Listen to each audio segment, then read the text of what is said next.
Data കളക്ഷൻ്റെ സ്റ്റേജുകളെ പറ്റിയിട്ടാണ് നമ്മൾ പറഞ്ഞത്, ഡാറ്റ പ്രോസസ്സിംഗ് സൈക്കിളിൻ്റെ. അപ്പോൾ ഡാറ്റ പ്രോസസ്സിംഗ് സൈക്കിളിൻ്റെ സ്റ്റേജുകളിൽ ആദ്യത്തേതാണ് കളക്ഷൻ എന്ന് പറയുന്നൊരു ഭാഗം, ഡാറ്റ കളക്ഷൻ എന്ന് പറയുന്നൊരു ഭാഗം. ഇതിൽ ഏറ്റവും സിമ്പിളായിട്ട് പറയുന്നത് ഡാറ്റ കളക്ഷനിൽ രണ്ട് കാര്യങ്ങളാണ് പ്രധാനമായിട്ട് നോക്കേണ്ടത്.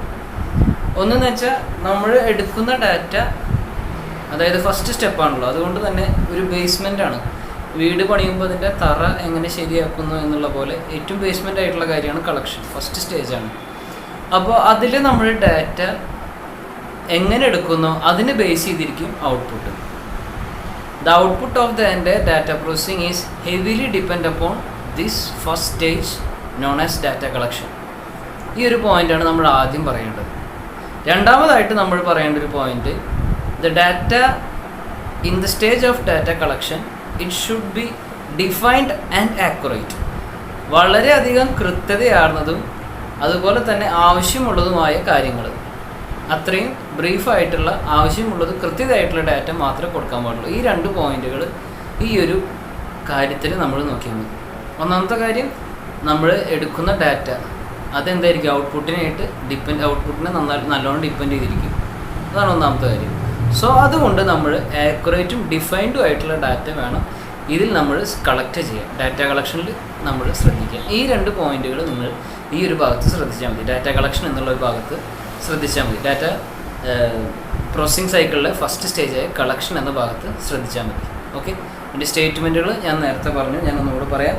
The quality of the data collected in this stage heavily depend upon the output. ഔട്ട്പുട്ടിനെ അത് ഡിപ്പെൻഡ് ചെയ്യുന്നു. Heavily depends on output. And next one നമുക്ക് പറയാനുള്ളൊരു point, the collected data in this stage should be എന്താണ്, well defined and accurate. അപ്പോൾ ഈ രണ്ട് പോയിന്റുകളാണ് ഡാറ്റ കളക്ഷൻ എന്നുള്ളതിൽ നിങ്ങൾ പഠിക്കേണ്ട ഒരു കാര്യം. ഏറ്റവും സിമ്പിളായിട്ടുള്ള കാര്യമാണ്. ഓക്കെ, രണ്ട് പോയിന്റുകളായിട്ട് നമ്മൾ പറഞ്ഞു. അപ്പോൾ അതാണ് ഡാറ്റ കളക്ഷൻ എന്നുള്ളൊരു കാര്യം. ഇനി നെക്സ്റ്റ് വൺ നമ്മൾ പറയാൻ പോകുന്നത് പ്രിപ്പറേഷൻ. ഓക്കെ, ഡാറ്റ പ്രോസസ്സിംഗ് സൈക്കിളിലെ സെക്കൻഡ് സ്റ്റേജായ പ്രിപ്പറേഷൻ എന്താണെന്നുള്ളതാണ്. ഡാറ്റ പ്രിപ്പറേഷൻ അതെന്താണെന്നുള്ളതാണ് ഇനി പറയാൻ പോകുന്നത്. പ്രിപ്പറേഷനിൽ ഈ പറയുന്ന പോലത്തെ ആ ഒരു സ്റ്റേജിൽ ഒന്ന് റീചെക്ക് ചെയ്യാണ് ചെയ്യുന്നത്. നമ്മൾ ഡാറ്റ കളക്ഷനിൽ നമ്മൾ സ്വീകരിച്ച ഡാറ്റകൾ ഒന്ന് റീചെക്ക് ചെയ്യുന്നു. ഓക്കെ, അത് അനാലിസിസിന് അല്ലെങ്കിൽ ഡാറ്റ പ്രോസസ്സിങ്ങിന് റെഡിയാക്കുന്ന ഒരു ഭാഗമാണ്. അതായത് സ്റ്റാർട്ടിങ് സ്റ്റേജിൽ ഒരു ഫൈനൽ സ്റ്റേജ് എന്ന് പറയുന്നത്. അതായത് സ്റ്റാർട്ടിങ് ആ ഒരു ഡാറ്റ കളക്ഷൻ പ്രിപ്പറേഷൻ എന്ന് പറയുമ്പോൾ നമ്മൾ ഒക്കെ റെഡിയാക്കി. നമ്മൾ പറഞ്ഞില്ല, ബിൽഡിംഗ് ബ്ലോക്കിൻ്റെ എക്സാമ്പിൾ തന്നെ വീണ്ടും എടുക്കാം. നമ്മളെല്ലാ സംഗതികളും എടുത്തു, അത് ഓർഡർ അനുസരിച്ച് നമ്മൾ നമ്മുടെ മൈൻഡിൽ സെറ്റ് ചെയ്ത് വെക്കുന്നത്, ഏതിന് ശേഷം ഏത് വരുന്നു എന്നുള്ളത് ഒന്ന് അടുപ്പിച്ച് വെക്കുന്നത് നമ്മളെടുത്ത്. ആ ഒരു സ്റ്റേജാണ് ഡാറ്റ പ്രിപ്പറേഷൻ അല്ലെങ്കിൽ പ്രിപ്പറേഷൻ എന്ന് പറഞ്ഞു കഴിഞ്ഞാൽ. ഓക്കെ, ആ റോ ഡാറ്റയെ, അതായത് ഡാറ്റ കളക്ഷൻ സമയത്ത് നമ്മൾ റോ ഡാറ്റ നമ്മുടെ കയ്യിൽ കിട്ടുന്നു. ആ റോ ഡാറ്റയെ അനാലിസിസിന് അല്ലെങ്കിൽ സ്ക്രീനിങ്ങിന് വിധേയമാക്കുന്ന തരത്തിൽ ഒന്ന് റീഅറേഞ്ച് ചെയ്യുന്നു.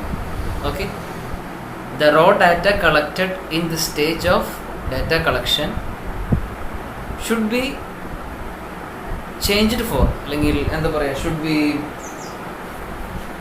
should be reconstructed for an analysis or for a screening.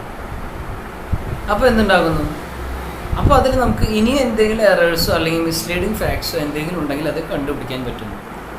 Okay, അപ്പോൾ ഈ ഡാറ്റ ഈ പ്രിപ്പറേഷൻ എന്ന് പറയുന്ന ഭാഗത്ത് ഇതേപോലെ വീണ്ടും രണ്ട് പോയിന്റുകളായിട്ട് പഠിക്കുക. എന്താ ഉണ്ടാക്കുന്നത്, കളക്റ്റഡ് ഡാറ്റയെ നമ്മൾ എന്ത് ചെയ്യുന്നു, നമ്മൾ നേരത്തെ കളക്ട് ചെയ്ത് വെച്ചിട്ടുള്ള ഡാറ്റയെ, ആ റോ ഡാറ്റ എന്ന് തന്നെ എഴുതിക്കോളും. നമ്മൾ നേരത്തെ കളക്ട് ചെയ്ത് വെച്ചിട്ടുള്ള റോ ഡാറ്റയെ ഒരു അനാലിസിസിന് അല്ലെങ്കിൽ ഒരു സ്ക്രീനിങ്ങിന് വിധേയമാക്കുന്നു. അതാണ് ഒന്നാമത്തെ പോയിന്റ്. ഓക്കെ, റോ ഡാറ്റയെ നമ്മൾ ആദ്യത്തെ സ്റ്റേജിൽ കളക്ട് ചെയ്ത റോ ഡാറ്റയെ ഒരു അനാലിസിസ്, ഒരു സ്ക്രീനിങ്, നമ്മൾ സ്കാനിങ് എന്നൊക്കെ പറയില്ല, എന്തെങ്കിലും അസുഖം ഉണ്ടെങ്കിൽ അതേപോലെ എന്തെങ്കിലും ഒരു പ്രശ്നമുണ്ടോ ഇനി അതിൽ നിന്ന് അറിയാൻ വേണ്ടിയിട്ട് ഒരു അനാലിസിസിന് വിധേയമാക്കുന്നു. ഓക്കെ, അല്ലെങ്കിൽ ഒരു സ്ക്രീനിങ്ങിന് വിധേയമാക്കുന്നു. അതാണ് ഒന്നാമത്തെ പോയിന്റ്. രണ്ടാമത്തെ പോയിന്റ് എന്താ പറയുന്നത്, അപ്പോൾ എന്താ ഗുണം, then we can find if there is any misleading facts or errors. അവിടെ എന്തെങ്കിലും എററുകൾ, അതിൽ ഇനി എന്തെങ്കിലും എററുകൾ ഉണ്ടോ അല്ലെങ്കിൽ മിസ്ലീഡിങ് ഫാക്ട്സ് ഉണ്ടോ എന്നുള്ളത് നമുക്ക് അറിയാൻ സാധിക്കുന്നു. ഈ രണ്ട് പോയിന്റാണ് പ്രിപ്പറേഷൻ എന്ന ഭാഗത്ത് നമ്മൾ അറിഞ്ഞു വെക്കേണ്ടത് അല്ലെങ്കിൽ മനസ്സിലാക്കേണ്ടത്. ഓക്കെ, കളക്ഷൻ ഞാൻ പറഞ്ഞു, ഇപ്പോൾ ഞാൻ പറഞ്ഞു നിർത്തിയതാണ് പ്രിപ്പറേഷൻ. അപ്പോൾ അങ്ങനെ പ്രിപ്പയർ ചെയ്ത് കഴിഞ്ഞാൽ ഇനി അടുത്ത ഭാഗം എന്താണ്, ഓക്കെ, പ്രിപ്പറേഷൻ കഴിഞ്ഞാൽ നെക്സ്റ്റ് ഉള്ളത് ഒരു സംഗതി എന്ന് വെച്ചാൽ ഇൻപുട്ടാണ്. ഓക്കെ, ഇൻപുട്ട് എന്ന് പറയുമ്പോൾ നമുക്ക് എല്ലാവർക്കും അറിയുന്നു, നമ്മൾ വെരിഫൈ ചെയ്ത ഡാറ്റ, വെരിഫൈഡ് ഡാറ്റ എന്ത് ചെയ്യുന്നു, കമ്പ്യൂട്ടറിൻ്റെ അകത്തേക്ക് കയറ്റി വിടുന്നു. സിമ്പിളായിട്ട് we gave the verified data into the computer as an input. ഏകദേശം ഒരു ഇൻപുട്ട് പോലെ നമ്മൾ വെരിഫൈ ചെയ്ത ഡാറ്റയെ കമ്പ്യൂട്ടറിലേക്ക് നൽകുന്നു, കീബോർഡ് വഴിയോ അല്ലെങ്കിൽ മറ്റെന്തെങ്കിലും സംഗതികൾ വഴിയോ. സാധാരണ ഡാറ്റ എൻട്രി എന്ന് പറഞ്ഞാൽ കീബോർഡ് വഴി തന്നെയാണ്. അപ്പോൾ അങ്ങനത്തെ എന്തെങ്കിലും ഒരു ഇൻപുട്ട് ഡിവൈസിൻ്റെ സഹായത്തോടു കൂടി സംതിങ് ഡാറ്റ നമുക്ക് കമ്പ്യൂട്ടറിൻ്റെ ഉള്ളിലേക്ക് നമ്മൾ നൽകുന്നു. അതാണ് മൂന്നാമത്തെ സ്റ്റേജ്, ഇൻപുട്ട് എന്ന് പറയുന്നത്. So first one collection, second one preparation, മൂന്നാമത്തെയാണ് ഇൻപുട്ട് എന്ന് പറയുന്നത്. ഓക്കെ, ദെൻ നെക്സ്റ്റ് വൺ നമുക്ക് പറയാം. അപ്പോൾ നമ്മുടെ ഇൻപുട്ട് കഴിഞ്ഞ നെക്സ്റ്റ് ഒരു സ്റ്റെപ്പ് എന്ന് പറയുന്നത് പ്രോസസ്സിംഗ് ആണ്. ഇൻപുട്ട് നൽകി കഴിഞ്ഞു, പിന്നെ കമ്പ്യൂട്ടറിൻ്റെ യഥാർത്ഥമായ ജോലിയായ പ്രോസസ്സിങ്ങിലേക്ക് കിടക്കുന്നു. പ്രോസസ്സിംഗ് എന്ന് പറഞ്ഞു കഴിഞ്ഞാൽ ഇൻപുട്ട് ചെയ്ത ഡാറ്റയെ അല്ലെങ്കിൽ ഇൻപുട്ട് ഡാറ്റയെ എന്തെങ്കിലും സോഫ്റ്റ്വെയറുകളുടെയോ മറ്റെന്തെങ്കിലും സംഗതികളുടെ സഹായത്തോടു കൂടി മാനിപ്പുലേഷൻ ചെയ്യുന്നു, അതിൽ മാറ്റങ്ങൾ വരുന്നു, അല്ലെങ്കിൽ അത് എക്സിക്യൂട്ട് ചെയ്യുന്നു. ഈ ഒരു ഭാഗത്തിനാണ് പ്രോസസ്സിംഗ് എന്ന് പറയുന്നത്. In the stage of processing the input data will be executed or manipulated by the help of softwares.